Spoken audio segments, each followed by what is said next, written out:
días. ¿Cómo están? ¿Todo bien? Ya escuché que no están cansados, no están aburridos, sino que están con muchas ganas de trabajar en esta mañana, sobre todo teniendo delante de nosotros la perspectiva de lo que queremos hacer y de la enorme responsabilidad con la que queremos vivir la catequesis en nuestro querido país, en la Iglesia del Ecuador.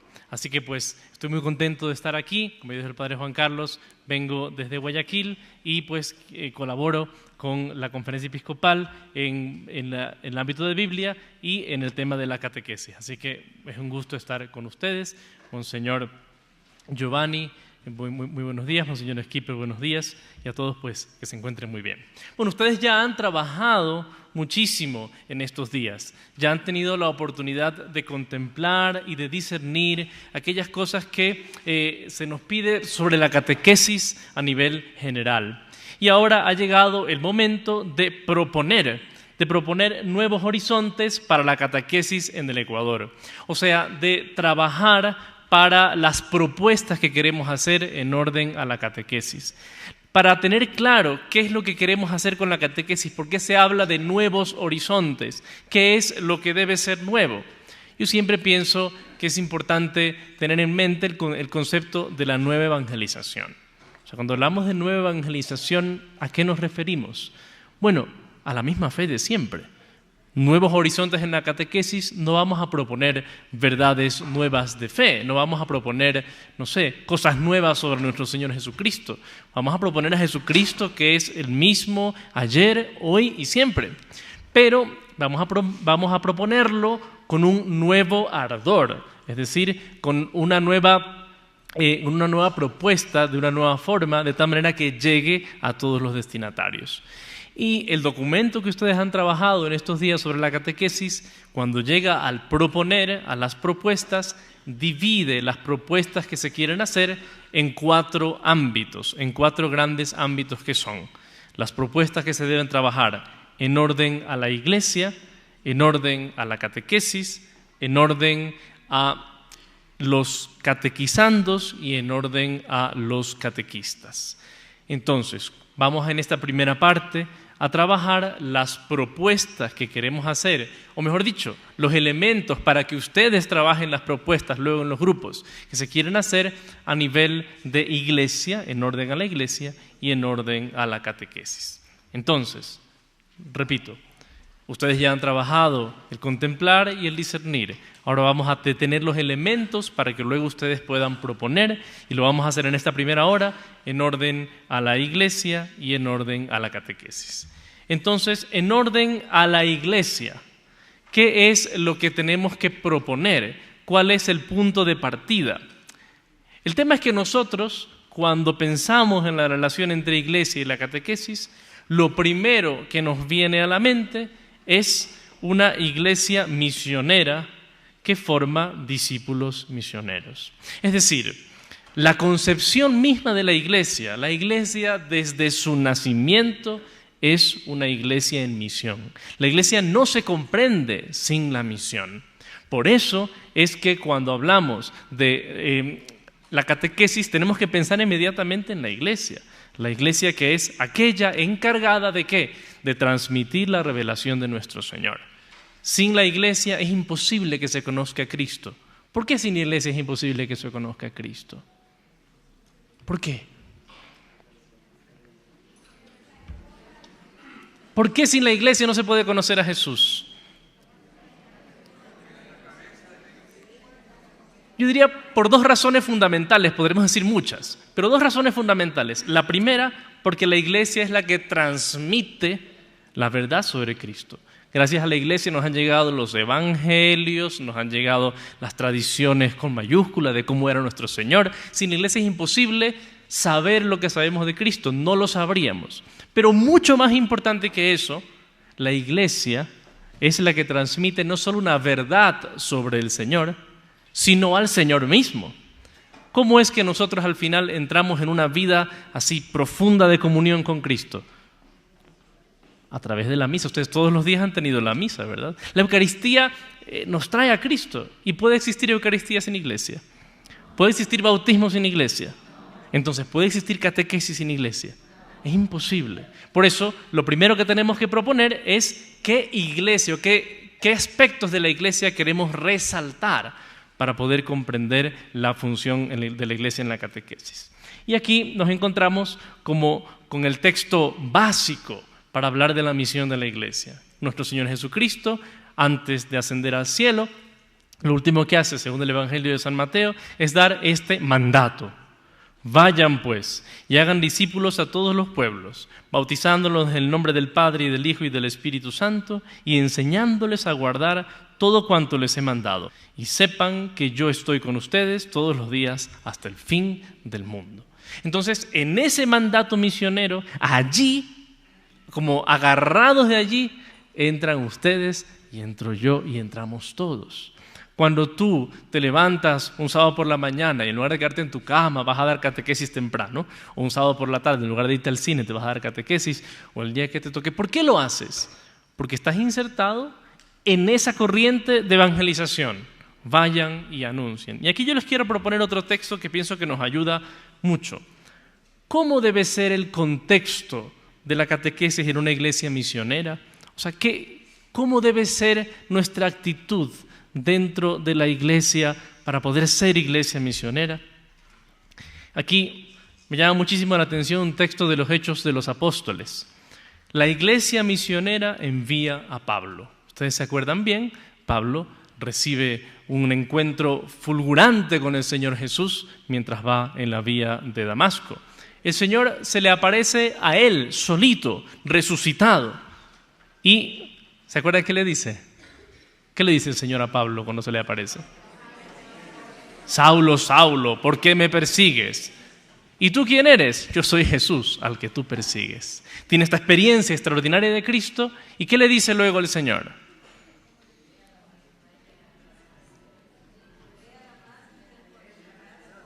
Anda y te encontrarás con Ananías y él te dirá lo que tienes que hacer. O sea, apenas Pablo tiene el encuentro con Cristo, el Señor no es que le dice inmediatamente, ok, tú solito vas a hacer esto, lo manda donde Ananías. Con Ananías recibe el bautismo y recibe la primera instrucción, pero no solamente eso, Pablo se lanza solito a la misión, no le va tan bien, y más adelante lo encontramos en esta iglesia misionera en Antioquía. Leemos este texto. En la iglesia de Antioquía había profetas y maestros, Bernabé y Simón, que era llamado el Negro, Lucio el de Cirene, y Manaén, hermano de leche del tetrarca Herodes, y Saulo. Mientras celebraban el culto del Señor y ayunaban, dijo el Espíritu Santo, sepárenme a Bernabé y a Saulo para la obra que les he destinado. Y después de ayunar, orar e imponerles las manos, los despidieron. Es interesante la imagen de la iglesia que se nos presenta aquí. Es una iglesia que se preocupa por la misión. Es una iglesia, en primer lugar, que refleja nuestra realidad de iglesia universal, variadísima, hay de todos. Bernabé, Simón, que probablemente procedía de África, un hermano de leche del tetrarca Herodes, y estaba también Saulo. Había toda una mezcla de personas, porque eso es la iglesia, un conjunto de toda lengua, raza, pueblo y nación, dice el libro del Apocalipsis. Y aquí, preocupados por la misión, ¿qué es lo primero que hacen? Celebran el culto del Señor y ayunan. O sea que una iglesia misionera y catequista es una iglesia que tiene que preocuparse en primer lugar de ese encuentro con Cristo a través de la oración, de la alabanza, de la oración más importante de todas, que es el culto cristiano en la Eucaristía, y también del ayuno, o sea, que es lo que estamos haciendo, por ejemplo, en este tiempo de Cuaresma, luchar para poseernos un poco más y de esa manera poder anunciar mejor el Evangelio. Entonces, el contexto, repito, misionero de la iglesia es este: el culto, la oración, el ayuno. Y entonces, cuando esa iglesia vive de esta manera, ¿qué ocurre? ¿Quién se vuelve el protagonista de la misión? ¿Quién es el protagonista de la misión según este texto? ¿Quién es el que manda allí? El Espíritu Santo, porque es una iglesia que está escuchando el Espíritu Santo. Nosotros muchas veces, no sé, me imagino que ustedes nunca, ¿verdad? Porque son catequistas realmente fuera de serie. Pero muchas veces nosotros decimos, vamos a hacer una reunión de catequesis. Y nos reunimos y hablamos, y hablamos, y hablamos, y hablamos, y hablamos de los problemas, de las quejas del párroco, del vecino, del otro, de los niños, de ni sé qué. Y al final uno puede terminar en una reunión así como que... Ay, Dios mío santo. Qué pocas ganas me quedan de seguir. Pero cuando se vive así... Cuando el Espíritu Santo en la oración es el protagonista, qué bonito, cuando llegué los encontré rezando, ¿verdad? Cuando el Espíritu Santo es el protagonista, entonces se vive de modo diferente. Y el Espíritu Santo da una orden: sepárenme a Bernabé y a Saulo para la obra para la que los he destinado. Les imponen las manos y se van. O sea que una iglesia en misión es una iglesia que primero, Jesucristo, luego la disponibilidad, porque Bernabé y Saulo, una vez que han recibido un mandato, se van inmediatamente y anuncian el Evangelio. Ya no les tengo que contar todos los hechos de los apóstoles, pero ustedes saben cómo Pablo no descansa, y puede decir al final de su vida, en la segunda carta a Timoteo, he corrido el buen combate, no he perdido la fe, he anunciado lo que el Señor me pedía. Entonces, en este sentido, en el sentido de una iglesia que es catequista y misionera, podemos leer lo que ustedes ya seguramente han leído y tendrán oportunidad de leer, los números del documento que ustedes están trabajando. Tenemos que tener en cuenta siempre, desde el punto de vista de la catequesis, número 107, el modelo de una iglesia misionera. Para eso es necesario, número 111, superar las estructuras caducas para privilegiar las que comunican la fe. O sea, saber ver qué es lo que ya está pasado, ya no llega, ya no funciona. Ojo, no de lo esencial. Uno puede decir mañana, no, sabes que ya a los jóvenes de hoy en día no les gusta la misa. Hagamos mejor una su mega fiesta rap o reggaetón porque eso es lo que les llega. Pues perdimos el rumbo, ¿verdad? Pero a veces hay cosas que nosotros tenemos así como muy dentro y que no son necesarias. Lo que Papa Francisco nos recuerda siempre, ¿no? Es que aquí siempre se ha hecho así, entonces hay que hacerlo así, a pesar de que a lo mejor ya no funciona una tradición en la catequesis, un modo de hacer las cosas. Hay que saber revisarse constantemente. La iglesia debe concebirse como una iglesia al encuentro del otro. Me gustó mucho esta expresión del número 112, una casa acogedora y una escuela misionera. O sea, quien participa de nuestra catequesis en la iglesia debe sentir que la iglesia es una casa acogedora. Y no se refiere al templo, sino a la comunidad. Que el que llega se sienta acogido, sienta que tiene un lugar donde es bienvenido. Pero también, no solamente es una casa donde sentirse bien, sino una escuela misionera, para que el que llegue sepa que se está formando para formar. Se pide también allí una conversión pastoral de los pastores, de los obispos, de los sacerdotes, para que tengamos siempre esta idea de que toda la iglesia es misionera, de que la iglesia está en misión. Y luego un tema muy importante que se realza es la parroquia como comunidad catequizadora, en el número 114. Es decir, la catequesis no es en la comunidad parroquial un ámbito solamente que toca al párroco tal vez y a los catequistas. Que a veces incluso, no sé, a ustedes que son catequistas les habrá pasado, ¿no? Que la gente se queja. Esos catequistas que no controlan a los niños, ¿verdad? Que están haciendo esto, aquello, lo de aquí y lo de allá. Cuando es toda la comunidad la que debe no controlar a los niños o a los jóvenes, sino animarlos, enseñarles, educarles con cariño, no verles como un apéndice y una cosa que está ahí, sino como una responsabilidad grande de todos. Y me gusta mucho cómo el documento invita a usar el arte y la tecnología.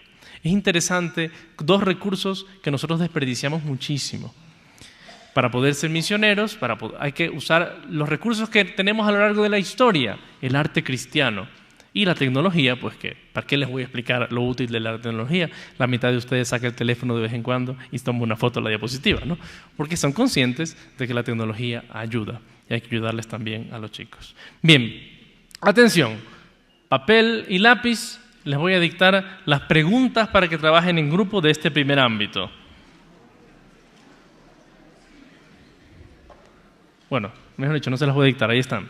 Preguntas para el trabajo en grupo de este primer ámbito, del ámbito de la iglesia, las propuestas en orden a la iglesia. La pregunta: en mi comunidad, mi parroquia, mi jurisdicción, ¿es mi comunidad, mi parroquia, mi jurisdicción el reflejo de una iglesia misionera, iglesia catequista, iglesia en salida?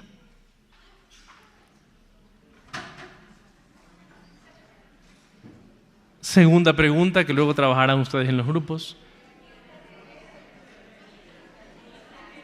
Repito.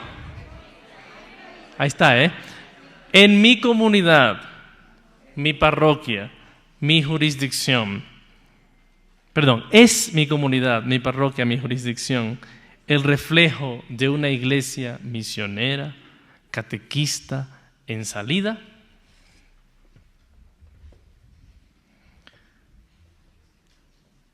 Segunda pregunta: ¿qué puedo hacer yo? ¿Qué podemos hacer nosotros para colaborar a que mi comunidad eclesial tome conciencia de su gran misión en la catequesis? Repito, ¿qué puedo hacer yo? ¿Qué podemos hacer nosotros para colaborar a que mi comunidad eclesial tome conciencia de su gran misión en la catequesis? Porque a veces nos quedamos en la queja. Es verdad, mi parroquia no es misionera, no son misioneros, son unos acomodados. Bueno, ¿y qué puedo hacer yo para cambiar eso, no? ¿Listos?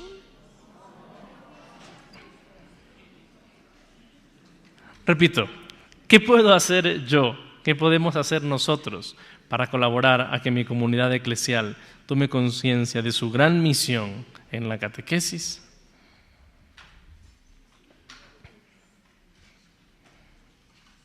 ¿Listos? 10, 9, 8, 7, 6, 5, 4, 3, 2, ¡se fue! ¿No? Uy, ya no saben copiar a mano, solo mensajes de texto saben mandar, ¿ves?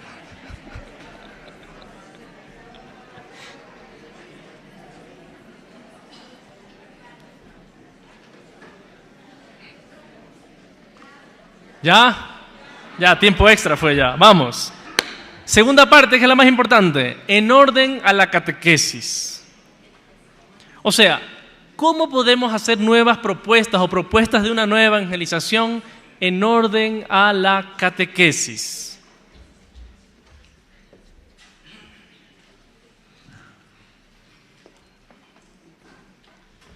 Entonces,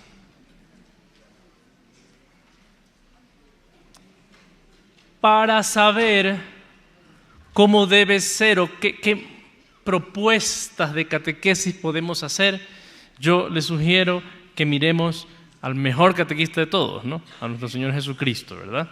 ¿Quién me dice qué pasaje del Evangelio está ahí reflejado? Los discípulos de Emaús. Me gustó ese cuadro porque está Jesús y los otros, pero los de Emaús están vestidos como modernos, ¿no? Como que nos representan a nosotros. Bueno, Jesús enseña el verdadero modelo de la catequesis, con toda su vida y su ministerio, con su manera de obrar, con su manera de predicar, con su manera de acercarse a todos, especialmente los pobres, los desamparados, con su pasión, su cruz y su resurrección, con sus apariciones de resucitado. Todo en la vida de Cristo es, podríamos decir, una explicación de cómo debería ser nuestra catequesis. Sin embargo, nos vamos a fijar en un episodio, en el episodio de los discípulos de Emaús. Lo vamos a leer brevemente, porque ustedes ya se lo saben de memoria, y lo vamos a leer así como de pasada, ¿verdad? Es largo, lo siento. Ese mismo día, 2 de ellos se dirigían a una aldea llamada Emaús, que distaba de Jerusalén 60 estadios. Iban conversando entre sí todo lo que había acontecido. Y mientras comentaban y discutían, el propio Jesús se acercó y se puso a caminar con ellos, aunque sus ojos eran incapaces de reconocerle. Y les dijo, ¿de qué venían hablando entre ustedes por el camino? Y se detuvieron entristecidos. Uno de ellos, que se llamaba Cleofás, le respondió, ¿eres tú el único forastero en Jerusalén que no sabe lo que ha pasado allí estos días. Él le dijo: ¿qué ha pasado? Y le contestaron: lo de Jesús el Nazareno, que fue un profeta poderoso en obras y palabras delante de Dios y ante todo el pueblo. Como los príncipes de los sacerdotes y nuestros magistrados lo entregaron para ser condenado a muerte y lo crucificaron. Sin embargo, nosotros esperábamos que Él sería el que redimiera a Israel, pero con todo ya es el tercer día desde que han pasado estas cosas. Bien es verdad que algunas mujeres de las que están con nosotros nos han sobresaltado, porque fueron al sepulcro de madrugada, y como no encontraron su cuerpo, vinieron diciendo que habían tenido una visión de ángeles que les dijeron que está vivo. Después fueron algunos de los nuestros al sepulcro y lo hallaron tal como dijeron las mujeres, pero a Él no le vieron. Entonces Jesús les dijo: necios y torpes de corazón para creer todo lo que anunciaron los profetas. ¿No era preciso que el Cristo padeciera estas cosas y así entrara en su gloria? Y comenzando por Moisés y por todos los profetas, les interpretó en todas las Escrituras lo que se refería a Él. Llegaron cerca de la aldea donde iban, y Él hizo ademán de continuar adelante, pero le retuvieron diciéndole: quédate con nosotros, porque se hace tarde y ya está anocheciendo. Y entró para quedarse con ellos. Y cuando estaban juntos a la mesa, tomó el pan, lo bendijo, lo partió y se lo dio. Entonces se les abrieron los ojos y lo reconocieron, pero Él desapareció de su presencia. Y se dijeron uno a otro: ¿no es verdad que ardía nuestro corazón dentro de nosotros mientras nos hablaba por el camino y nos explicaba las Escrituras? Y al instante se levantaron y regresaron a Jerusalén, y encontraron reunidos a los 11 y a los que estaban con ellos, que decían: el Señor ha resucitado realmente y se ha aparecido a Simón. Y ellos se pusieron a contar lo que les había pasado en el camino y cómo lo habían reconocido en la fracción del pan. Bien, siempre viene bien volver a leer el texto aunque sea largo. ¿Cómo plantea Jesús la catequesis? Vamos a relacionar la actitud del domingo de la resurrección con la catequesis en general con un breve signo, al modo como están estructurados nuestros subsidios también, los libros. A ver, primero, comencemos con la actitud de Jesús. ¿Cómo comienza el relato de los discípulos de Emaús?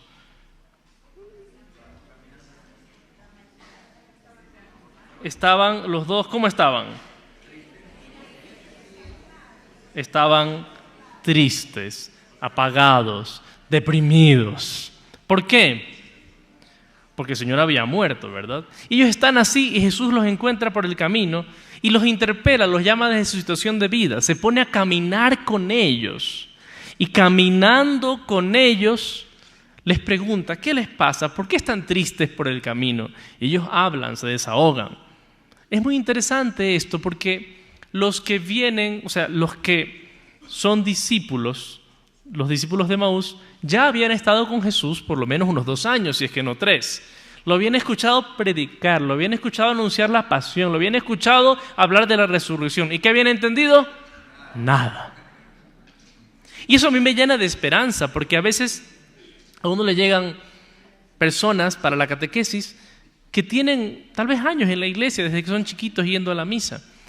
A veces a uno le llegan los chicos de confirmación que acaban de hacer la comunión, que tal vez tú mismo los preparaste y les enseñaste bien, todo así como clarito para que entiendan todo, y llegan y te das cuenta que no entendieron nada. No siempre, ¿verdad? Muchas veces se ven los frutos. Pero a veces uno se encuentra con estos casos, como los discípulos de Emaús, que dicen: bueno, y lo que yo te expliqué, ¿qué pasó? Se olvidó, no sé. Entonces, a Jesús también le pasó. 2 años hablando con ellos y no habían entendido nada. Bueno, y Jesús los interpela allí donde están. Les pega su repelada, pero es una repelada cariñosa, desde donde se encuentran, desde su situación. La catequesis debe encontrar a cada uno en el lugar de su itinerario. Aquí, nuestros textos, por ejemplo, promueven la ayuda, ese vínculo para encontrar al catequizando desde su situación de vida, es precisamente el hecho de vida con la que se comienza cada texto, en el cual se nos cuenta o la vida de un santo, generalmente un santo que recuerda que sí es posible vivir lo que vamos a hablar, o una situación de la vida real que nos encontramos, generalmente realmente sucedida, que nos ayuda a comprender cómo son las cosas. Entonces, en cada texto comenzamos siempre con un hecho de vida que nos ayuda a situar en la vida la verdad que vamos a hablar. Y eso es muy importante tenerlo claro. Es el método con el que ya desde hace mucho tiempo trabaja nuestra catequesis y que realmente sirve y ayuda. Entonces el libro nos ayuda a ubicarnos en un hecho de vida, en una situación de vida concreta. Ojo, el libro no lo hace todo. Tú tienes allí seres humanos concretos que tienes que conocer, pues. El libro no te van a decir, no te va a contar que a Juanito le pegan en la casa, Pepito tiene dislexia, María no vive con su mamá y los papás de Antonia emigraron a España. Eso no te lo va a decir el libro. Esa es la parte del camino que tienes que hacerla tú. Eres irreemplazable allí. Tienes que ser Jesús que se hará el encuentro de la situación de vida en la que ellos se encuentran. ¿Y qué hace luego Jesús? Les pega su repelada de confianza, tardos e insensatos para entender las Escrituras.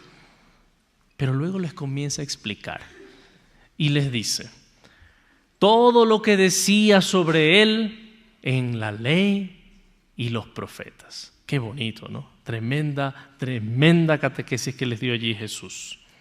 La catequesis, nuestra catequesis, debe partir siempre de la palabra de Dios, leída, anunciada, proclamada, pero también explicada. Eso es lo que el libro nos presenta siempre en los dos segmentos que siguen al hecho de vida, nuestros textos. Inmediatamente después del hecho de vida, ¿qué sigue? La Biblia nos enseña y viene un texto bíblico, o a veces más de uno, que nos enfocan en el tema que vamos a tratar. Y aquí atención, porque hay que darle su importancia a este momento. No tenemos tiempo, sáltate eso de la Biblia, vamos directo al... No. La palabra de Dios es el inicio, la base, por eso incluso después de la palabra de Dios, siempre se plantea un momento para dialogar. Hay unas preguntas que ayudan a comprender el texto que hemos revisado. ¿Ya? Ahora bien, esa palabra de Dios, Jesús no solamente les comienza a dar citas, sino que les explica la palabra. Nosotros en cada libro, en cada encuentro de catequesis, contamos con de la palabra de Dios, o la Biblia nos enseña, momento para dialogar e interiorizar esa enseñanza, y luego tenemos la sección que se llama Reflexionemos, que es ya la explicación catequética de esa palabra, puesta en un lenguaje bastante sencillo para que se pueda comprender. Entonces, esa parte que hace Jesús como catequista, donde recuerda los textos del Antiguo Testamento, en su caso, nosotros de Antiguo y del Nuevo, y explica esa palabra, corresponde a nuestro momento en el cual tenemos la lectura de la palabra de Dios y su comentario, y luego el reflexionemos, la explicación de esa doctrina. Aquí con respecto a los textos yo les quiero dar un aviso importante, ¿no? En los libros de primera comunión, que ya ustedes los conocen, ¿verdad? En los libros de primera comunión, los textos bíblicos vienen escritos aquí, les vienen puestos. Ustedes encontrarán con el texto transcrito para que lo puedan leer en el grupo y se pueda comprender. Sin embargo, en los libros de confirmación, que son estos dos que tengo aquí, el 5 y el 6, no es así. No es así. Se pone el texto bíblico, se enuncia, la Biblia nos enseña, Juan 1:18 y una pregunta, Mateo 28:19 y una pregunta, y no se copia el texto bíblico. ¿Por qué? No es porque nos dio pereza, digamos así, ponerlo, ¿verdad? Sino porque es importante que los chicos aprendan a manejar la Biblia. Si no los tenemos 4 años allí, se van y no tienen ni idea. Les hemos hecho leer la Biblia siempre, pero ni siquiera saben cómo está articulada. Se los explicamos en teoría, pero ustedes saben que lo que no se practica no queda. Entonces ese detalle para que lo sepan, ¿verdad? Yo sé que también puede ser una dificultad, es que no todos traen Biblia. Bueno, hay que tener paciencia, prestársela, turnarla, lo que sea, pero que tengan contacto con la Biblia. Porque si no lo tienen ahí, ¿cuándo lo van a tener? A lo mejor sí, a lo mejor no. Bueno, entonces, luego, después, es hermoso el Evangelio de los discípulos de Emaús, porque ya, se les explica a Jesús la palabra, se quedan contentos y Jesús hace ademán de que se va de largo. Y viene esa frase tan bonita que tantas veces hemos leído, meditado y hasta cantado. ¿Qué le dicen los discípulos de Emaús? quédate, no te vayas, ya se hace de noche, ven. Entonces Jesús entra con ellos y ¿qué hace? Les parte el pan. ¿Y qué pasa cuando les parte el pan? Lo reconocen y desaparece aparentemente de su vista. Y no es que desaparece, sino que se queda en su nueva forma de expresión, que es el pan. Entonces, todo ese encuentro con Cristo lleva a encontrarlo en la fracción del pan, en la Eucaristía.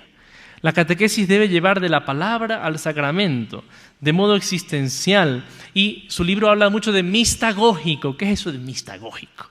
La mistagogia es la explicación viva de los misterios de la fe, de los sacramentos. O sea, no solo una explicación teórica, sino viva. Por ejemplo, en las comunidades cristianas, desde muy antiguo, en la noche de la Pascua se bautizaban los catecúmenos. Y toda la semana de Pascua, que hoy llamamos octava de Pascua, el obispo a los recién bautizados, los catecúmenos, que ya eran neófitos, recién bautizados, les explicaba los misterios de la fe. Les explicaba la Eucaristía, les explicaba, pero así, vivo, en el lugar, digamos así, en medio de la celebración. La catequesis tiene que llevar a la vivencia de los sacramentos. A veces, una expresión que encontrarán ustedes en su libro también, se dice que la catequesis no debe ser solo sacramental. ¿Qué significa eso? Hay que entenderlo bien. Porque una catequesis que no es sacramental no sirve. Una catequesis que no lleva a vivir a Cristo en la misa, a vivir una buena confesión, a vivir el sacramento de la confirmación como misioneros, no sirve esa catequesis. ¿De qué me hablaron si no puedo tener esa vivencia de Cristo en mí? Pero cuando se dice que la catequesis no debe ser sacramental, ¿a qué se refiere? A que muchas veces vemos los sacramentos como si fuera el título, el premio, la graduación. Entonces solo los preparamos para el día. Entonces, para el día de tu primera comunión. Entonces hay que prepararlos mucho para ese día, porque el día de comunión, porque el día de la comunión, el día de la comunión, el día de la comunión, llega el día y los niños o los jóvenes cuando es la confirmación lo toman como si fuera una graduación. ¿Qué pasa en la graduación? Te ponen la capa, te ponen la museta, te dan el título, ¿ya? Si te dejan los lanzas por arriba y dices, nunca vuelvo aquí. Regresaré a conocer con nostalgia, a decir, uy, mira, yo estuve en esa aula alguna vez, pero nada más. Y si entendemos así, claro, evidentemente, la catequesis no puede ser sacramental en ese sentido, pero eso no es una verdadera vida sacramental. Por ejemplo, nosotros preparamos a los niños no para la primera comunión, sino para una vida eucarística, para una vida de comunión, para una vida de comunión con Cristo. Por ejemplo, yo en mi parroquia, eso no resuelve el problema, pero se me ocurrió desde hace algunos años, yo les celebro la segunda comunión. La primera comunión y el día siguiente la segunda comunión. Para ver si aunque sea de un modo práctico, comprenden que tienen que ir a la segunda comunión. Y en la segunda comunión les digo que tienen que ir a la tercera, y a la cuarta y a la quinta. No se las celebro todas, porque imagínense, ¿no? Pero es importante esa vida eucarística. Bueno, la catequesis debe llevar de la palabra al sacramento, ¿no? Y cada nivel de nuestra catequesis tiene ese sentido, el sentido de vivir e introducir a un misterio celebrado. Brevemente, ahí tienen la panorámica de los libros.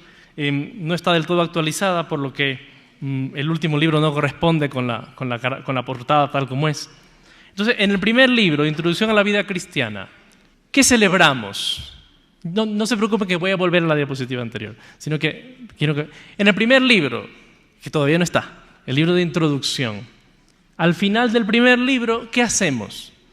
¿Celebramos el bautismo? ¿O celebramos el bautismo porque no te has bautizado? Los que no se han bautizado, que probablemente esperemos sean pocos. ¿O celebramos el bautismo en agradecimiento porque fui bautizado? Entonces el primer libro es un libro que lleva a la vida bautismal. El libro número 2 prepara para la primera comunión, prepara para la Eucaristía, pero culmina con la celebración del sacramento de la penitencia. Entonces ustedes tienen al final del libro número 2 4 temas que hablan abundantemente de la penitencia, del perdón, de la reconciliación. un orden para poder confesarse bien, incluso una celebración penitencial para poder hacer en grupo, si es necesario, y si es siempre bonito, la celebración penitencial. Entonces, nos preparamos para vivir la penitencia. ¿Por qué al final del primer año de comunión y no al final de todo? Por lo mismo, para que no se vea la confesión solo como un trámite antes de la comunión. Y para que los niños que se confiesan al final del primer año de comunión, se entiende que varias veces más se hayan podido confesar antes de hacer por primera vez la comunión. Para que tengan una vida de reconciliación y no solamente un sacramento de "y hasta que me case", ¿no? Bien.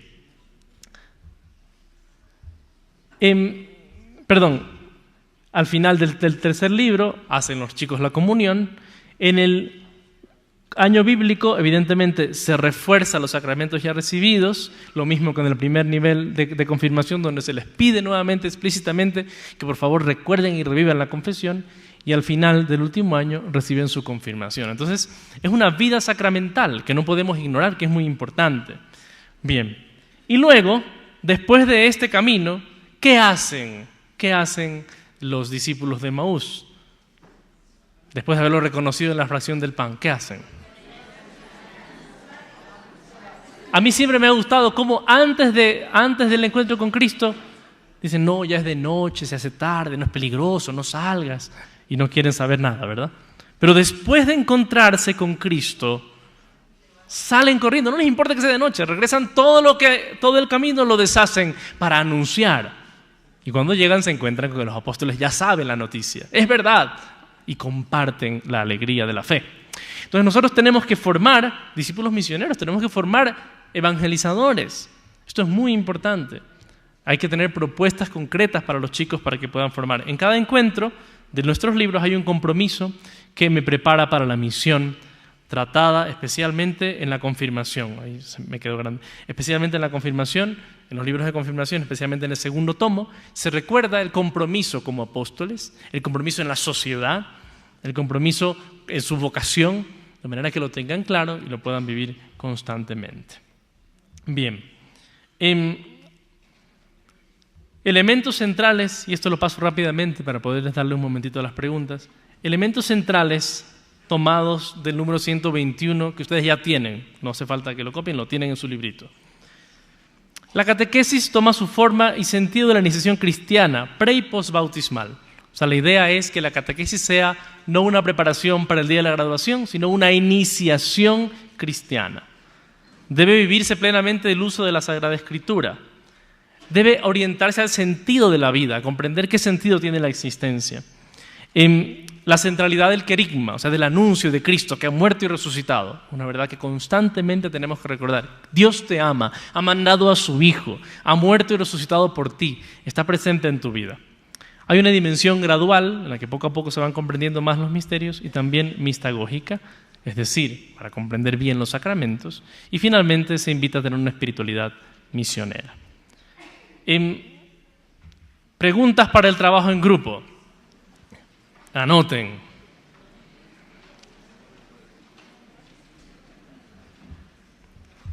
Primera pregunta. ¿Cuál es la idea que tenemos de la catequesis? ¿La consideramos una clase, una lección o como un itinerario de iniciación cristiana? Es bueno conversar ese tema, ¿no? ¿Qué idea tenemos de la catequesis? ¿La consideramos como una clase, una lección, como un itinerario de iniciación cristiana? A veces hasta en el lenguaje, ¿no? ¿Cómo les dicen los chicos? Profe, señor, mister, miss, licenciado.